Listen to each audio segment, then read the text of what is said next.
representatives of workers and employers in Portugal, representatives of the authorities in Portugal, international guests, dear friends. Let me begin, as I should, by congratulating, through you, Secretary General, the UGT on its 40th birthday, on 40 years of struggle, 40 years of achievement for the workers of Portugal, but also for Portugal as a society as well, because the contribution, of course, extends to all parts of your country. When you were kind enough, Carlos, to invite me to this event, I was very pleased to accept for two reasons, really.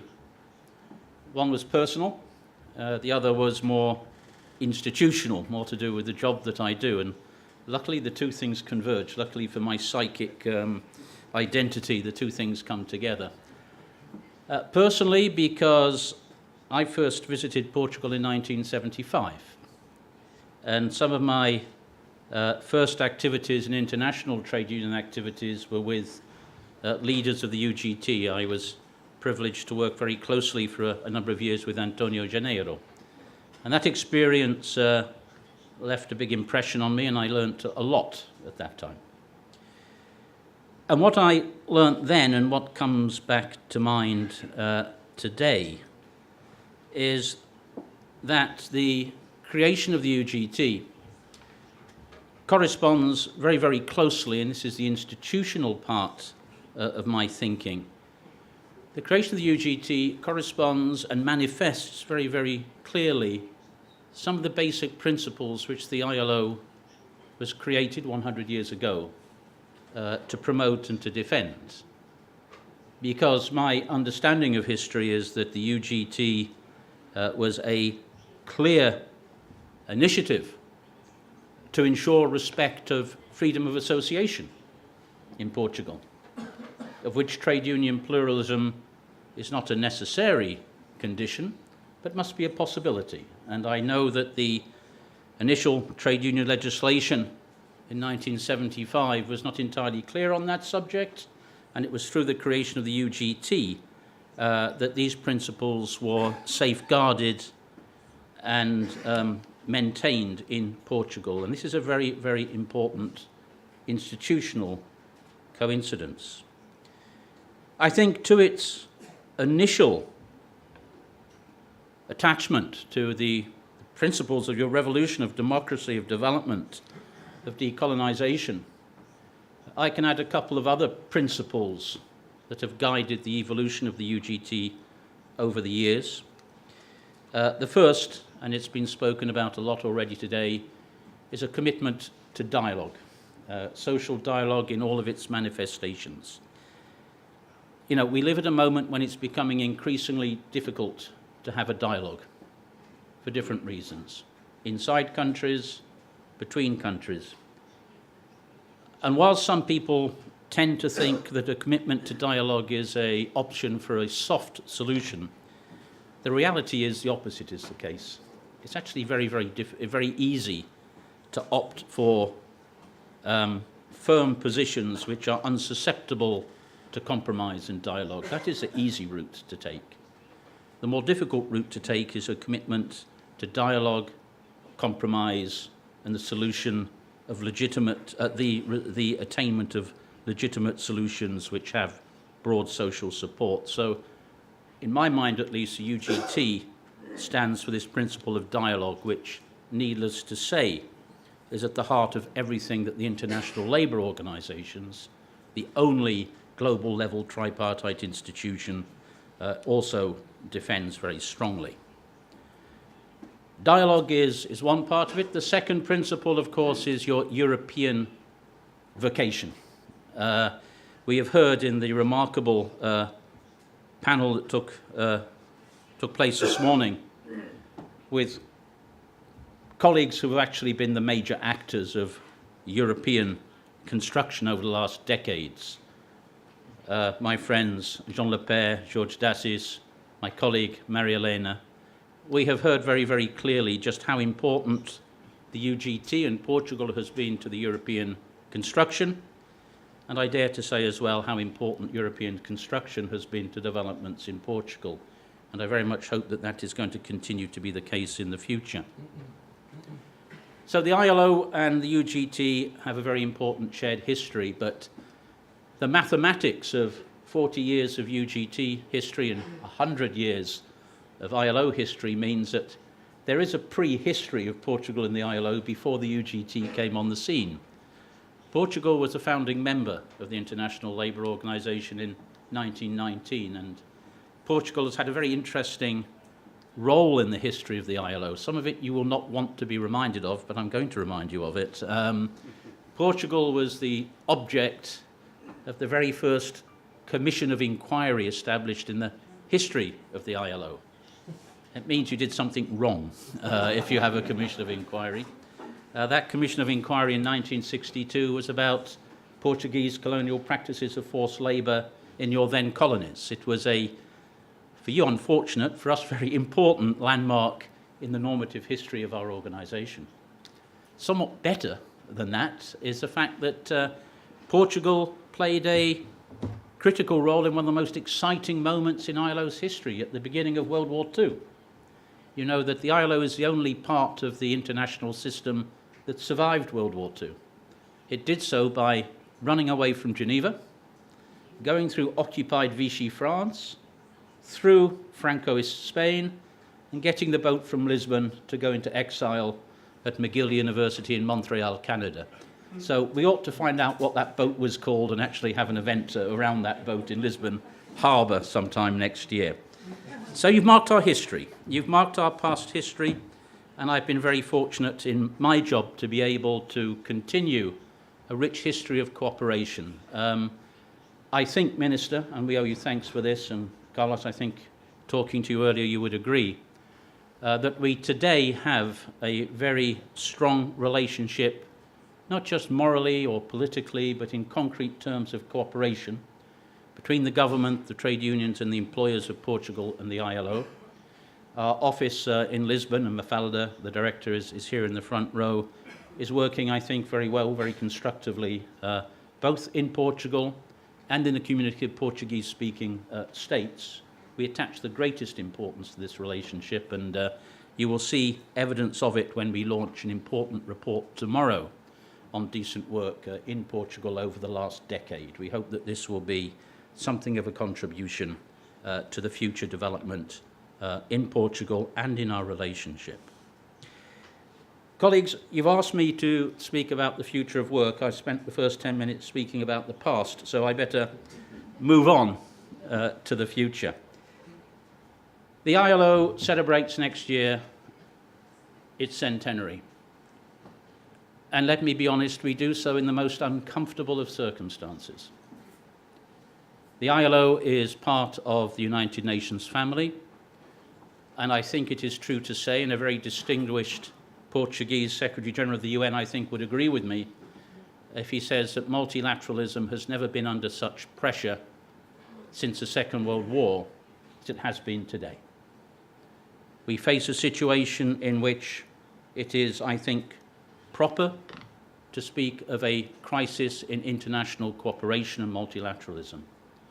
I think it bears many of the characteristics that create a situation of great difficulty in European construction, and I won't go further into that because it was discussed at length this morning.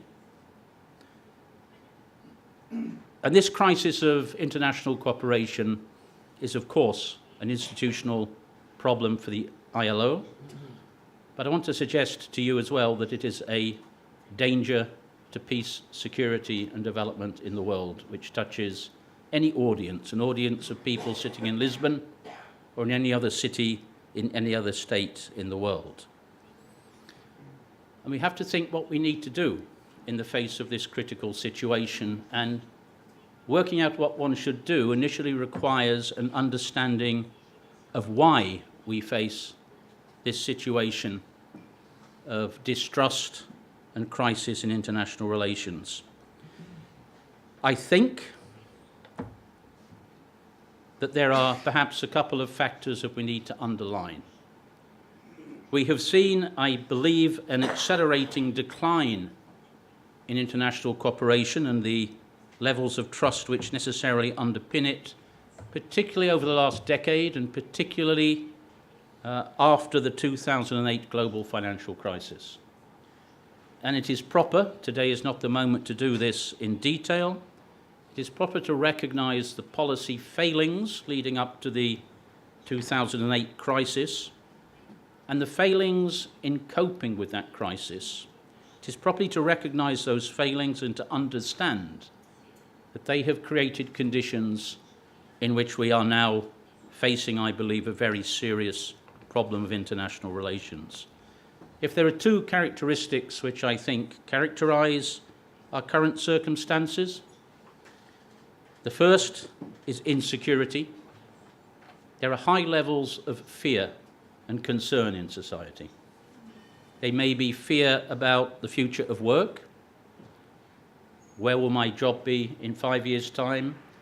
Where will my children's or my grandchildren's jobs come from? It might be insecurity of the rawest form in terms of conflict and political instability. And coexisting with that feeling of insecurity is a feeling of frustration. The frustration that our world is becoming more unfair, that rather than moving towards the ILO's ideal of greater social justice, everything we see in our societies suggests to us that in fact, grosso modo, the world is becoming more unfair, less just. It is for these reasons, I believe, that it is proper, and it's certainly the thinking that has led us to do this, that the ILO treat its centenary not as a birthday party or a celebration, but as an opportunity to think about the future of work. Because this insecurity, this sense of frustration, is not something which is impacting on the world of work. It is something which is being generated in the world of work. And if we are to address these problems at their origin and at their source, we have to look at our world of work and we have to start to construct a future of work that can allow people to believe in, contribute to a better future. Now, colleagues, for all of these reasons, the ILO has dedicated its centenary to the future of work. There is quite a long and heavy process behind it, but the most important thing I have to tell you is that next January, on the 22nd of January, our Global Commission on the Future of Work, which will meet for the last time in a couple of weeks, will publish its report. This is a global commission co-chaired by the President of South Africa, Cyril Ramaphosa, and the still Prime Minister of Sweden, Stefan Löfven, and it has a very broad mandate to report to the ILO on its views of what we need to do to create the future of work that we want. Can I ask you all to just mark that date, the 22nd of January, in your diaries? You will get this report on the 22nd of January. It will be not 200 pages, but 20 pages. And we're asking all of our member states to look at this report and to hold national events which can help us to develop our thinking on the future of work, with the culmination of the ILO's centenary being the ILO Centenary Conference in June 2019 in Geneva, when we trust we will be in a position to adopt a declaration on the future of work. That's the process. What about the substance? What are all of the things happening in the world of work that we need to look at? But when it comes to change, and I think we would all agree we are experiencing very deep change, our Global Commission has been looking at 4 drivers of change. The one that everybody talks about is technology, of course. We have to look at technology as well. But we have also to resist a temptation and a mistake which I think is very commonly made by many people looking at the future of work. There is a feeling out there, and it is confirmed by many analysts who make predictions about how many jobs will be destroyed by robots, how many jobs will disappear, how many will be created. Nobody can know the answer to those questions, and the ILO does not propose to offer an answer to those questions, because it suggests that we are just simply going to have to wait passively for technology to determine our future. And this is wrong. It is not technology that will determine our future.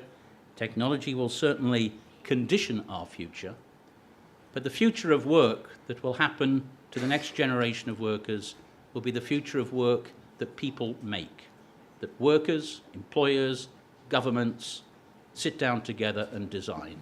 This is not inherently a debate on technology, it's a debate about policy. And we have to understand that very clearly. So let us look at technological developments with a view to how we can shape those developments. The other drivers of change, and I'll be very quick here, demography, or rather demographies in the plural. Portugal has a very particular demographic challenge before it. Many Europeans here will be thinking about the problems of aging societies. If we have this conversation in sub-Saharan Africa or in South Asia, demography is exactly the opposite. It's about strongly growing populations, it's about youth employment. We're thinking about, of course, social protection, and we also all have to think about migration in this context. Technology, demography. The third element, and we ignore it in the light of the reports published last week at our peril, is climate change and the impact of climate change and action on climate change on the world of work.